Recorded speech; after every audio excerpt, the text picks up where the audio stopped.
অত্যন্ত পরিতাপের বিষয়, সারা বাংলাদেশেই কিন্তু নির্বাচন পরবর্তী সহিংসতা কিন্তু বেড়ে গিয়েছে।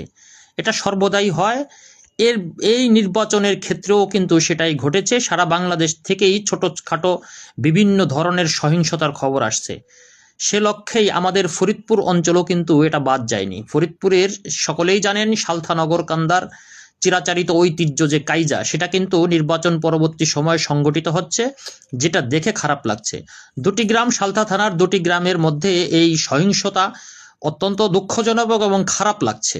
কারণ সেনাবাহিনী কিন্তু এখনো মাঠে কিন্তু তারা বিদ্যমান এবং আইন শৃঙ্খলা বাহিনী কিন্তু অত্যন্ত তৎপর। তারপরেও যদি এই সহিংসতা ছড়িয়ে পড়ে তাহলে কিন্তু মেনে নেওয়া যায় না। তাই সেনাবাহিনী এবং আইন শৃঙ্খলা বাহিনীর কাছে উদাত্ত আহ্বান জানাচ্ছি, আপনি যারাই সহিংসতায় জড়িত তাদেরকে নিবৃত্ত করুন এবং তাদেরকে প্রতিহত করুন। এটাই আমাদের কাম্য।